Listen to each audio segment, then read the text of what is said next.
salam jumpa. Perkenalkan saya adalah Hendrik Ferry Hediatmoko. Kali ini saya akan mempresentasikan hasil penelitian saya dengan topik atau judul desain sistem backend berbasis REST API.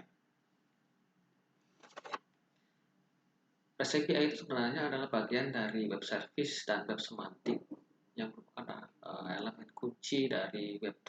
Web ketiga ini atau edisi ketiga ini adalah elemen web yang di dalamnya mengandung streaming, mengandung API, mengandung live streaming dan seterusnya.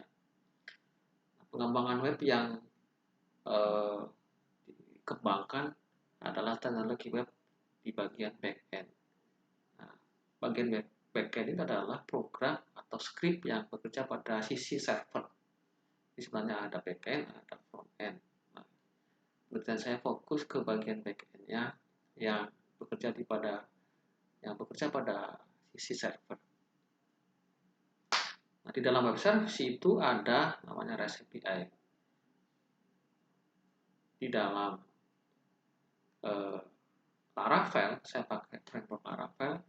Nah, di dalam framework Laravel itu sudah disediakan package untuk membuat REST server.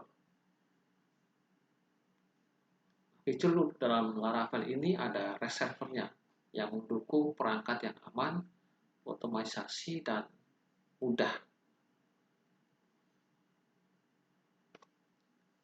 Topik yang saya angkat atau permasalahan yang saya angkat dari tutorial ini adalah bagaimana membangun REST server yang didukung perangkat yang aman, kemudian mendukung otomatisasi atau artisan, kemudian juga dukungan package yang mudah dan dukungan MVC. MVC itu adalah bagian dari pemrograman OOP.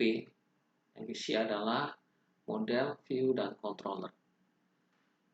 Jadi tidak semua framework PHP bisa membangun pemrograman berbasis web, sehingga saya membutuhkan bahasa pemrograman PHP. Jadi tidak semua framework PHP itu mendukung kebutuhan tersebut. Nah, kecuali Laravel. Laravel yang saya pakai adalah Laravel versi 7X atau 7, sekian. Framework Laravel ini menyediakan mekanisme atau cara untuk membangun REST server melalui library REST servernya yang sudah embedded atau sudah ada di dalam versi yang ke-7 yang saya pakai. Nah, implementasinya itu dapat didukung secara penuh.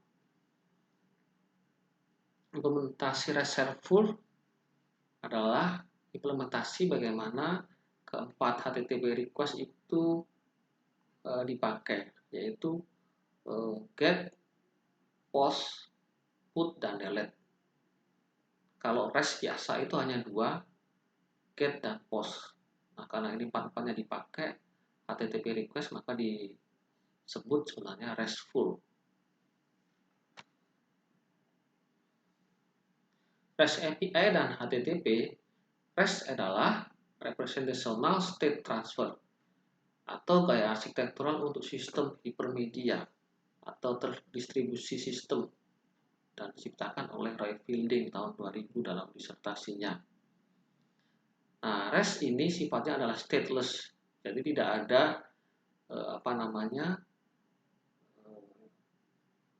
di dalam URL itu request atau tanda bahwa dia itu meminta request. Jadi stateless. Kemudian gaya perancangannya adalah architectural style. Architectural style itu adalah bagaimana REST API itu menyediakan langkah-langkah untuk membuat REST API, tapi tidak harus setiap langkahnya itu diikuti, tidak harus selalu.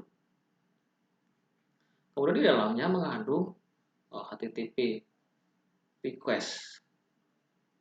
Ini dipakai untuk pola komunikasi di dalam REST API dan memungkinkan interaksi mesin ke mesin. Nah, HTTP request yang dipakai adalah dalam penelitian ini get, kemudian post. Get itu adalah permintaan yang hanya mengambil data. Kalau post itu adalah untuk insert data. Sedangkan put itu mengubah data dan dan delete yang menghapus data. Metode penelitian yang saya pakai untuk perancangan sistemnya, saya menggunakan UML. Di dalam UML itu ada use case diagram berikut UML-nya, bahwa REST API itu terdiri dari REST client yang meminta request ke REST server. REST client itu bisa berupa PC, bisa berupa mobile network, bisa berupa cloud, yang mengirimkan request dan mengubah data menjadi JSON. Nah, ini sisi server. Jika di sini adalah REST servernya, respon dari REST server adalah JSON dan kode status. Kemudian kalau ada autentikasinya, ditambah autentikasi bisa berupa key atau limit atau login. Nah, kelas utama dari aplikasi yang saya pakai ada tiga kelas, yaitu kelas API, kelas siswa controller, dan kelas kreatif tabel siswa. Dalam arsitektur REST API, misalnya ada user dan server. Ini request biasa dari HTTP request biasa. User meminta request ke server, ini misalnya web server. Nah, kemudian user mengirimkan request dan data jika ada. Kalau ini tujuannya adalah meminta request ke REST server, maka dari server sini mengirimkan request dan mengubah data menjadi JSON. Disitulah REST servernya. Kemudian respon dari REST server adalah berupa JSON dan kode status. JSON itu adalah JavaScript Object Notation.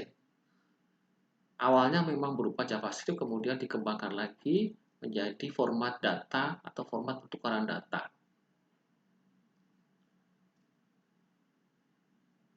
Dari server itu dikembalikan ke user. Nah, ini arsitektur REST API. Sehingga dari dasar ini bisa menjadi REST client. REST client sebenarnya di sini bagiannya. Ini REST client, di dalamnya ada user, ada server itu sendiri. Ini menjadi REST client. Dari REST client itu meminta request ke REST server. Jadi kalau dalam pengembangannya bisa seperti ini untuk REST client. REST client itu bisa PC, laptop, ada mobile phone, ada smart home, ada cloud computing yang meminta request ke REST server. Nah, hasil dari penelitian saya, karena saya menggunakan keempat dari request method, maka REST server yang saya pakai adalah RESTful. Untuk metode get itu untuk meminta pengembalian data. Ini adalah endpoint-nya. Yang saya pakai adalah endpoint siswa. Dari tabel siswa itu akan mengembalikan semua data siswa dengan menerima get request. Demikian juga untuk post. Post itu adalah untuk menginput data. Atau kalau dalam CRUD itu untuk insert. Nah, kemudian ada put. Put ini sebenarnya untuk mengubah data atau update kalau dalam CRUD. Perlu ditambahkan ID untuk mengidentifikasi record atau field mana yang akan diubah.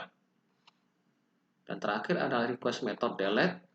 Perlu juga ditambahkan ID untuk mengetahui record mana berdasarkan ID yang akan dihapus. Ini contoh script dari method create, update, dan delete. Sederhana seperti ini. Ini hanya salah satu bagian dari script. Saya membuat beberapa metode dari suatu kelas untuk RESTful-nya. Kemudian untuk menguji bahwa responnya dari server itu berupa JSON, saya menggunakan Postman. Kemudian saya tes, ini misalnya metode get, ini endpoint-nya. Kemudian saya klik send. Nah, kalau statusnya adalah 200, maka statusnya adalah itu oke.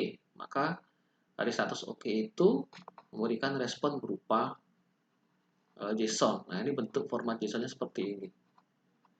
Nah, inilah yang dipakai untuk format pertukaran data dalam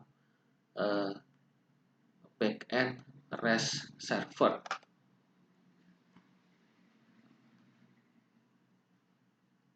Hasil dari penelitian ini adalah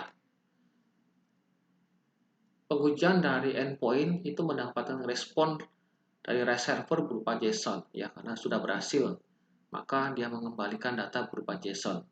Nah, JSON inilah yang dipakai sebagai format pertukaran data dalam teknologi REST API. Hasil dari penelitian dengan menggunakan request method get itu diperoleh respon dari server dan data diberikan dalam format JSON, data siswa, dengan kode status 200. Kode status 200 itu adalah HTTP request atau kode status, Kode status 200 itu artinya sukses atau accepted.